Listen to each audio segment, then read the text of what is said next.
What's going on, everybody? It's Danny Boy here, and welcome to the first installment of How to Siege, a COD Player's Guide.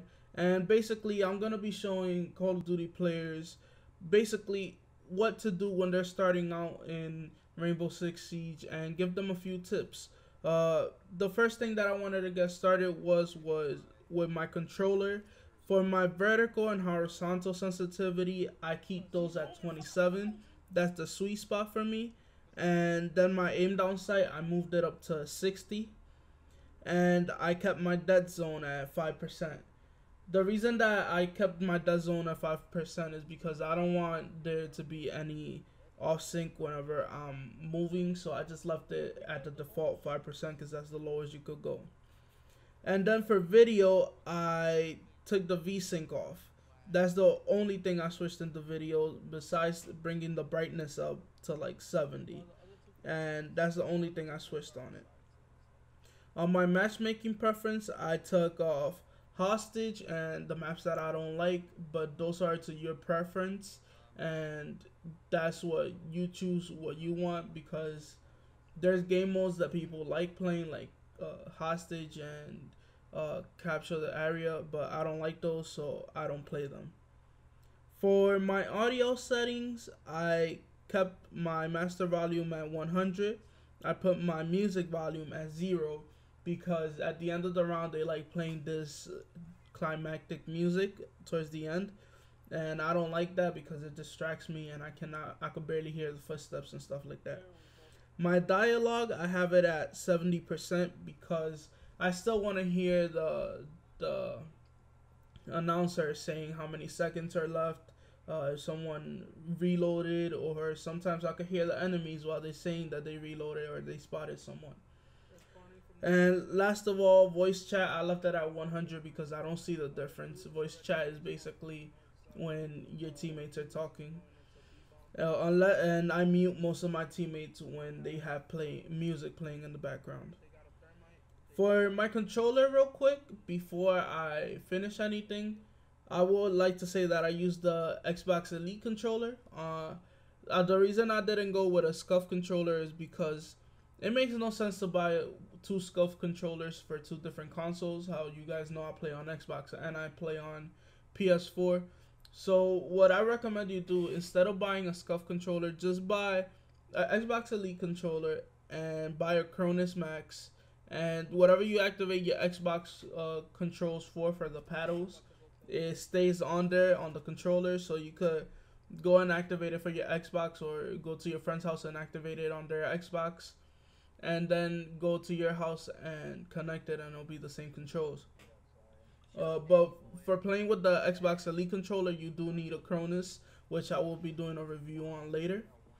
And yeah, I use the paddles to lean left and right because it helps me flick faster, and it's easier to get kills that way because I don't have to worry about headshots when I'm trying to fast peek a corner.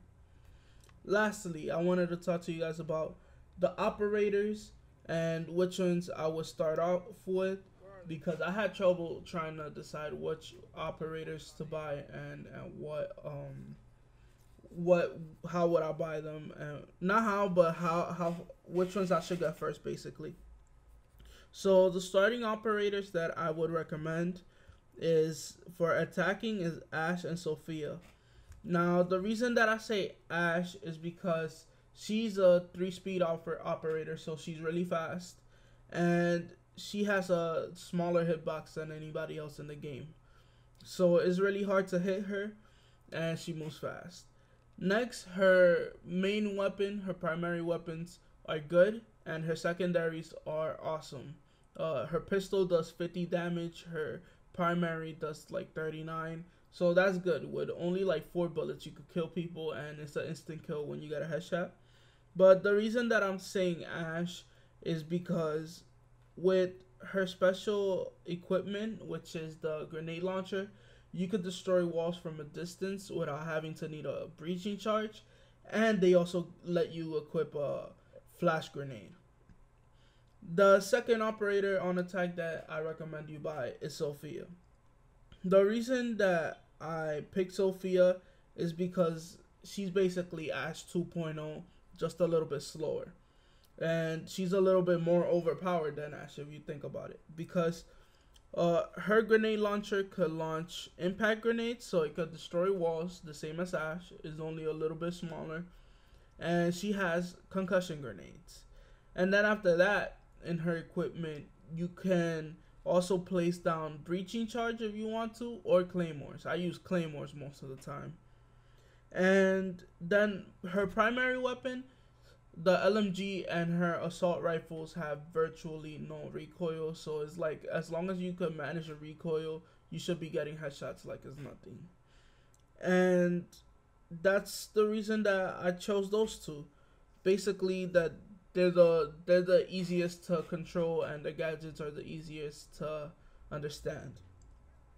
Now for my defenders. The first one that I chose was Ella. And the reason that I chose Ella was because she has a weapon, SMG, that has a fast rate of fire. And that's easy to get kills with, because the faster you shoot, the faster you're able to get your headshot. And if you shoot someone in the torso or in the chest area, you could just let the recoil bounce up and get the headshot. So that's the easiest part of playing with Ella. And then she has 3 Grismop mines, which means that her mines will stun the enemy for 7 seconds, which is really easy to get kills after enemies are stunned, because they can barely see and control their weapon, and it's basically they become a sitting target. So that's why I'll choose Ella. And the second operator I would pick is Doc, and the reason is because Doc is real easy to manage his recoil on his weapon, and he gets an ACOG, and also he could pick himself up, and he could pick his teammates up from a distance, and he could heal his teammates, which makes him great on the defender side, because that means that he doesn't have to go and risk himself when he goes and picks people up manually, which is great because you don't have to risk your life when one of your teammates goes down. Or he could just be the last person alive, and he could just heal himself back to 100 multiple times after being shot, and he could clutch out the round. And thank you for watching, guys. That's everything for today. If you guys like this video, please leave it a like and tell me what you want me to talk about next. I already have an idea of what I want to talk about, but I would like to see if this series is actually liked in this channel, or if it's not, because honestly I want to give you guys what you guys want to see and what I enjoy doing. And right now I'm enjoying playing Rainbow Six Siege a whole lot better than I'm enjoying Call of Duty. So I hope you guys enjoyed the video, but till next time, remember to rate, comment, and subscribe. Peace, and I'm out.